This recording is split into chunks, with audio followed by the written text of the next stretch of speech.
Welcome to the Mindfulness Meditation Podcast presented by the Rubin Museum of Art. We are a museum in Chelsea, New York City that connects visitors to the art and ideas of the Himalayas and serves as a space for reflection and personal transformation. I'm your host, Dawn Eshelman. Every Monday we present a meditation session inspired by a different artwork from the Rubin Museum's collection and led by a prominent meditation teacher from the New York area. This podcast is a recording of our weekly practice, currently held virtually. In the description for each episode, you will find information about the theme for that week's session, including an image of the related artwork. Our Mindfulness Meditation Podcast is presented in partnership with Sharon Salzberg and teachers from the New York Insight Meditation Center, the Interdependence Project, and Parabola Magazine. And now, please enjoy your practice. Hi everyone. Welcome to Mindfulness Meditation Online with the Rubin Museum of Art. Great to be here with you. I'm Dawn Eshelman, and we are a museum of Himalayan art and ideas in New York City. And so glad to have all of you joining us. This is our weekly practice where we combine art and meditation online. So nice to see some familiar names in the chat there, and welcome new folks as well. For today's session, we'll look together at a work of art from our collection. We'll hear a brief talk from our teacher, and then we'll sit together, 15 to 20 minutes, guided by our teacher. And let's take a look together here at this work of art that we were peeking at a little bit earlier as you were waiting. This is such a cool work and really different from what we usually get to look at here together, right? Although you'll recognize there are certainly similarities to most of the work in our collection. And I'll zoom in a little bit here, but I wanted you to see this is just right at our front window here. So when you come to the Rubin, this is one of the very first works of art that you will see. And we're looking at this today because we've been talking this month about this idea of facing chaos. That's the first step in the process to awakening. And this theme really comes from our brand new exhibition that just opened, Awaken, a Tibetan Buddhist Journey Toward Enlightenment. So come and check it out if you can, if you're nearby, and check out all our digital resources as well. This artwork is called Wrathful Activity, Fierce Energy, and it's by the artist Shehzad Dawood, born in 1974, London. This was made in 2018, and it's neon on a painted black board.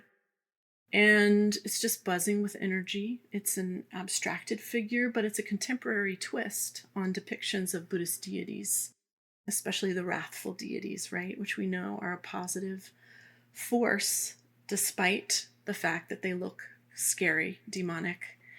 And at the top, those figures there are floating above the main head are skulls, 6 small skulls enveloping flames above the central figure's elongated face. And this represents the wrathfulness and the power to transform ferocious activity into positive energy. And it really traditionally serves as a wake-up call to the practitioner, trying to snap us out of the chaos of our distractions and turn to what really matters.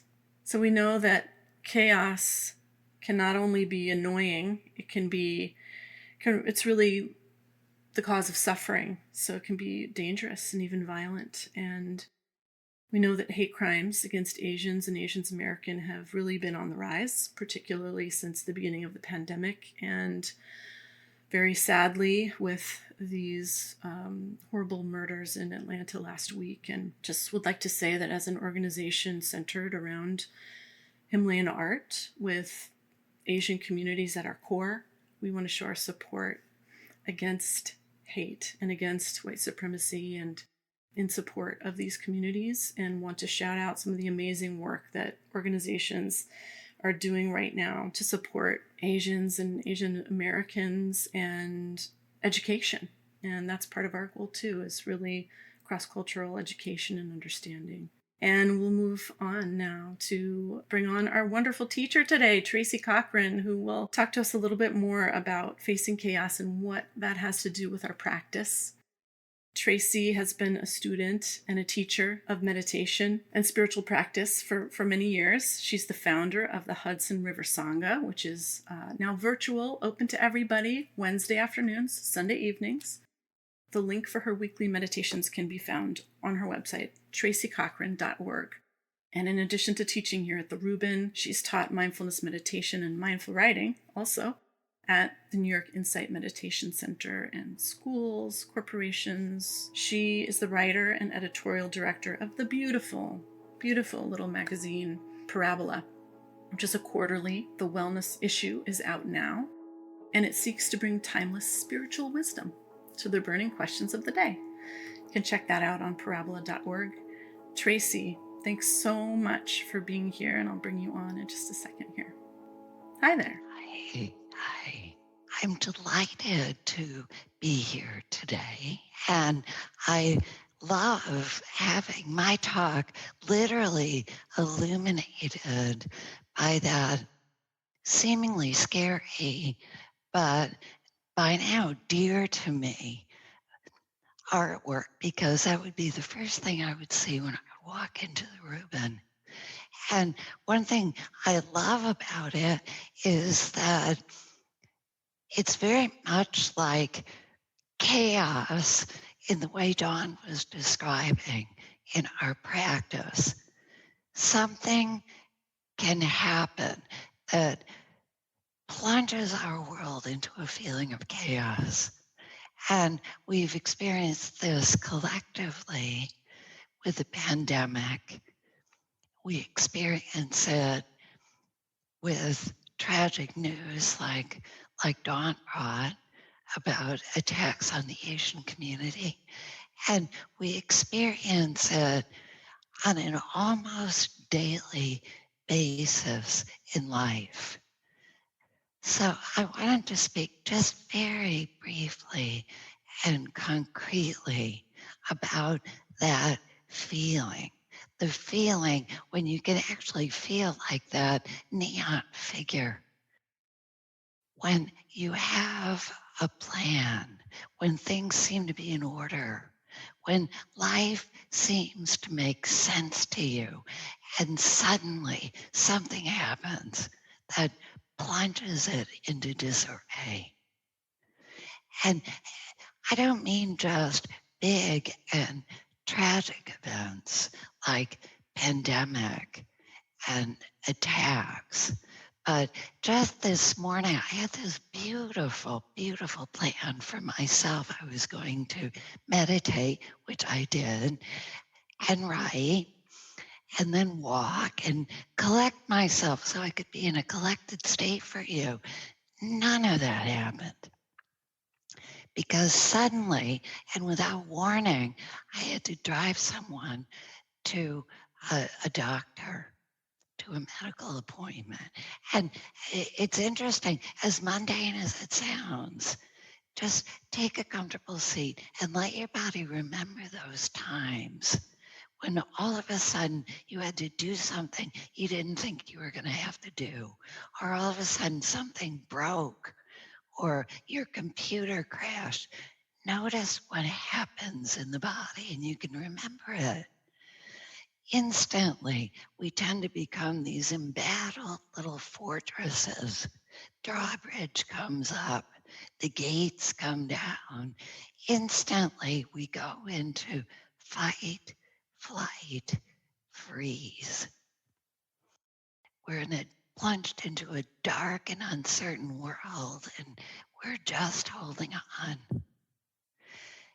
This is the beginning of our practice. There's a tendency to think that this is bad news, that there's something wrong with us. If after all this time, we still get triggered and go into fight, flight. I'm here to tell you that there's nothing wrong with you. This is the organism working the way it was evolved to work.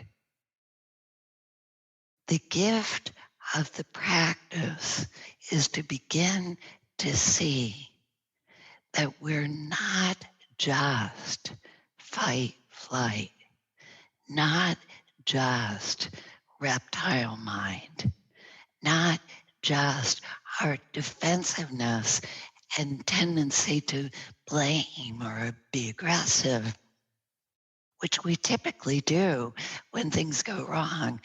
I saw a cartoon in the New Yorker years ago that showed a couple in a car with kids in the back, lost in the woods. And the caption said, "We all agree that we're lost. The important thing is who's to blame." We go into blame.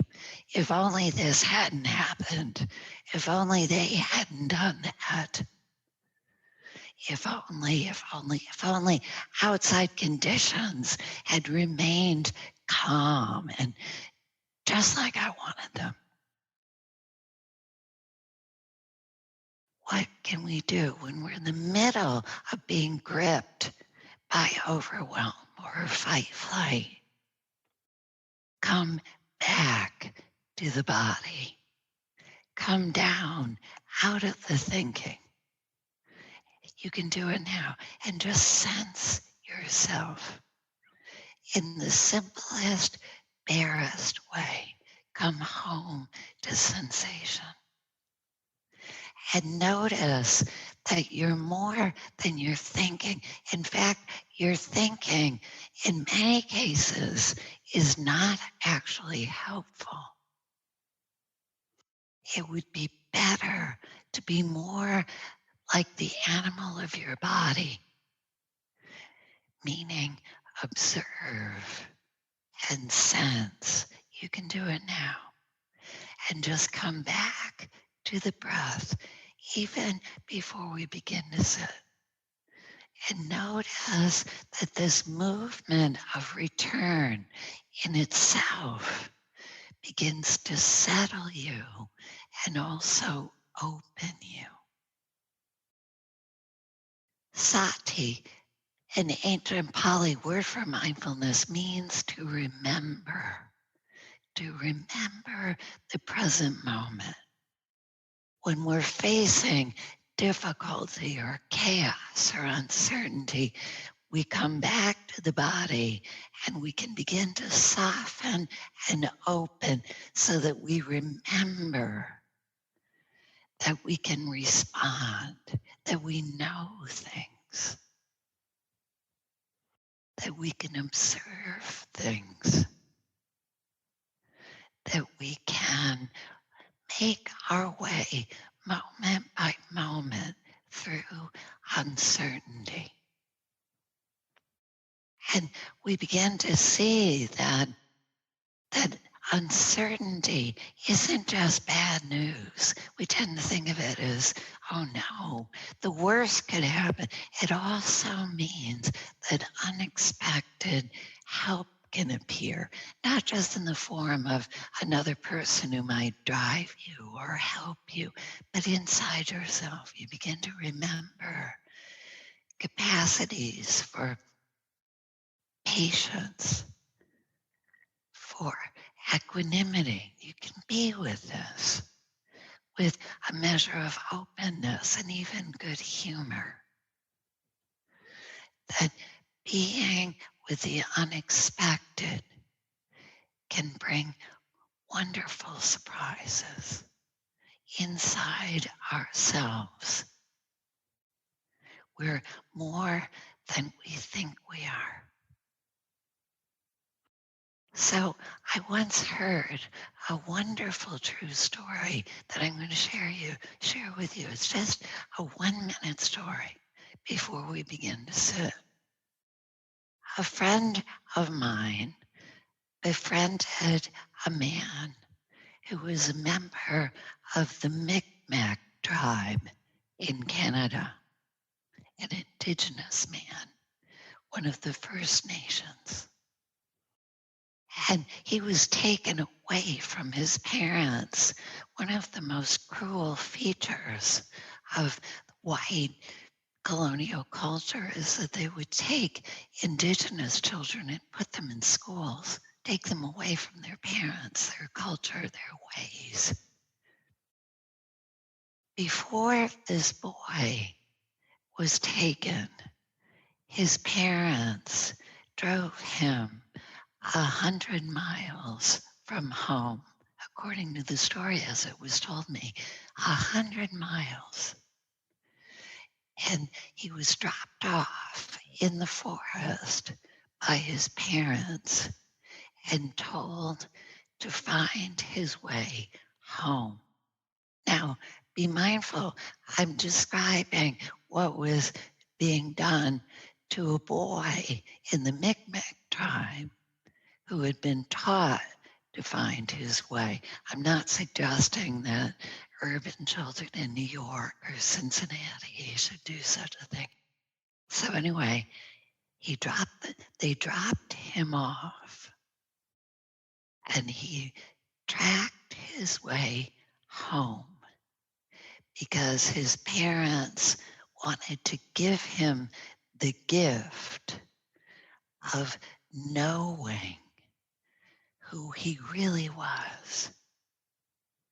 Knowing who he really was and what he could really do, his real capacities, so he would know it deep in his body and never forget who he was. This is a practice for us to come together, to come home to sensation in the body as we begin to do. Take your seat now, close your eyes, so that we too may open up and remember our true belonging to life, our true capacities for wisdom and compassion and inner peace. So let's take our seats together, feet on the floor, back straight, head resting easily on the neck.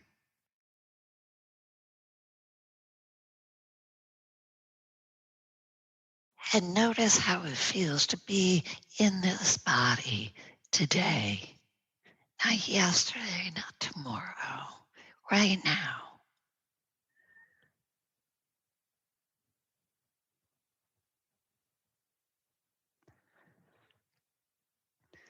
Notice what's present.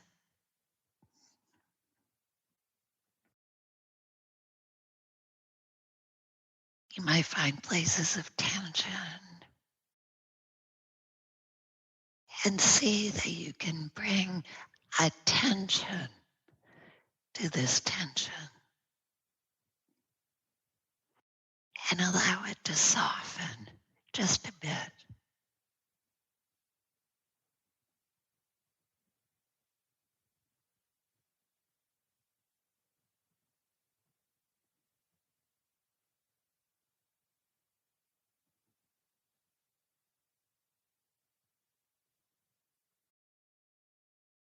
Notice how it feels to let yourself be surrounded by an attention that sees without judgment.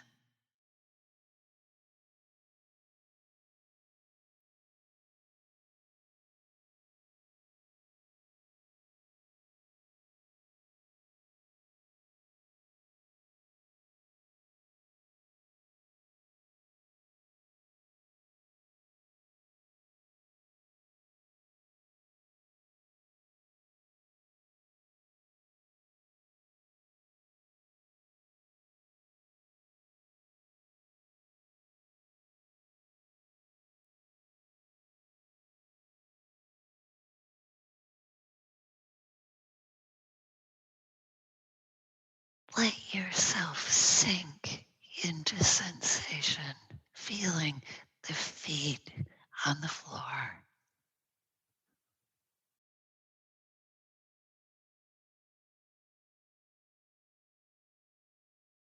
feeling the shoulders and hips.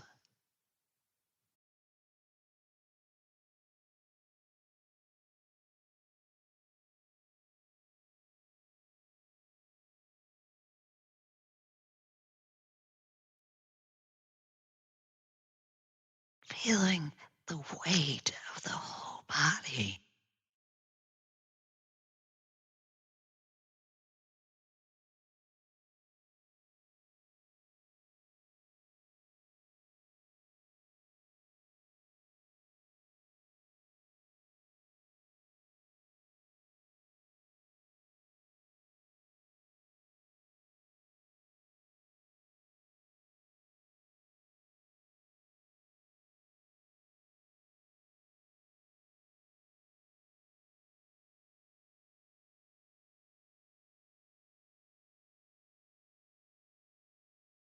See that when you get taken by thinking, you can gently come back again to the body and sensation.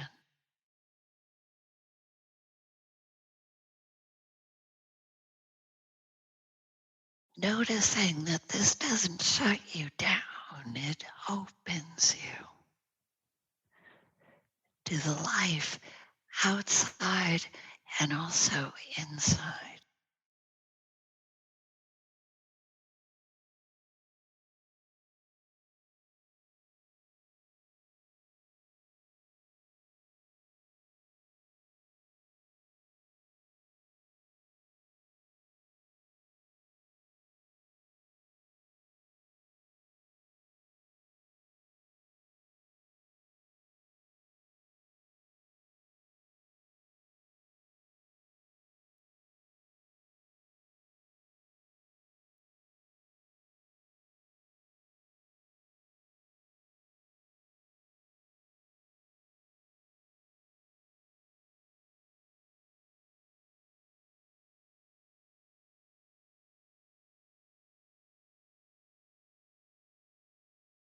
Notice how it feels to rest in stillness, in awareness.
Whenever you get lost in thinking or picturing, see that you can notice this with no judgment and gently return again to sensation, to presence.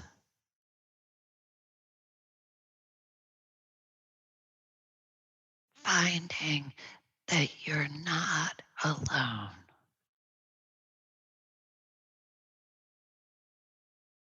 but accompanied by life,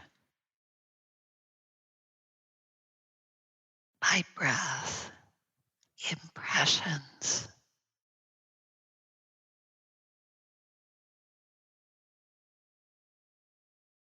sensations.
Notice that this stillness, this presence is kind, non-judging.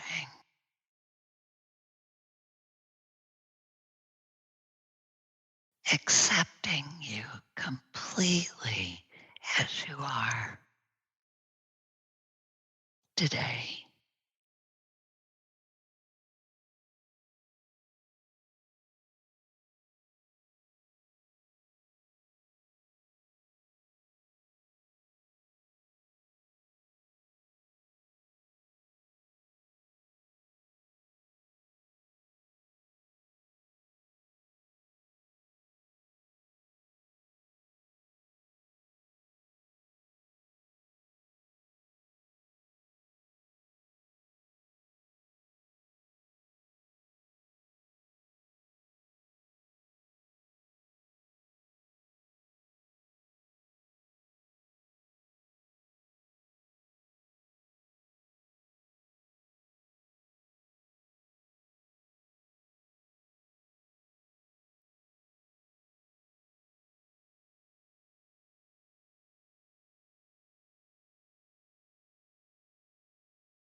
Feeling how alive you are inside, how vibrant and responsive.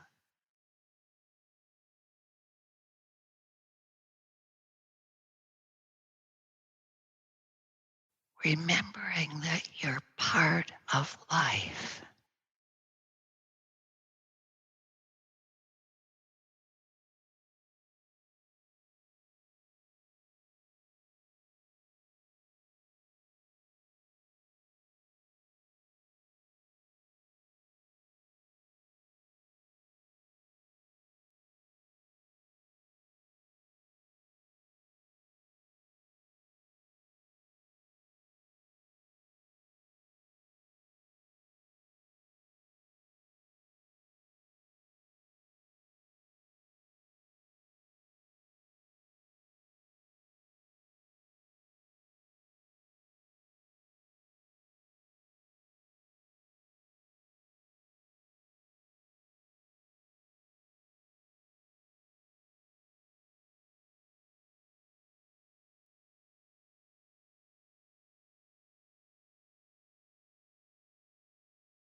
Come home to sensation and rest in presence.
Notice how it feels to be completely acceptable.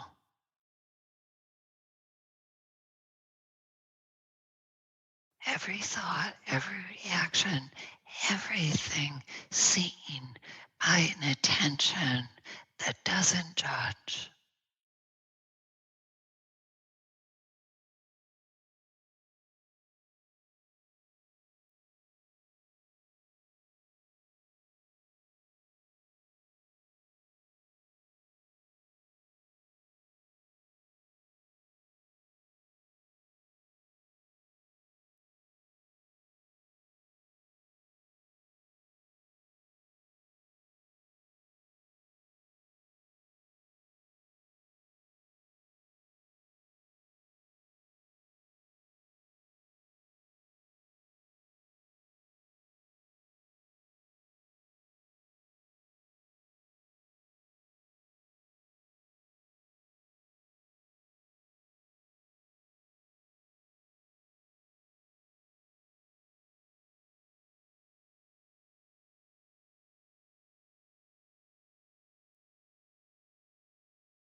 Notice that no matter how lost I am, no matter how freaked out or sad,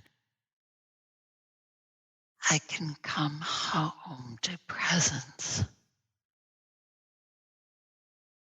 home to sensation, and to an awareness that doesn't judge, that receives me.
Come home to awareness.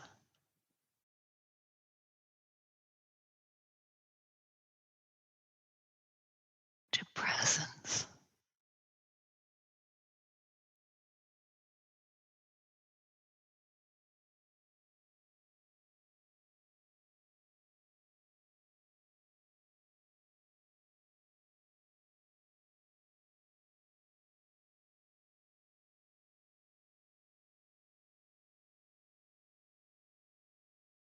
And notice that you're not alone.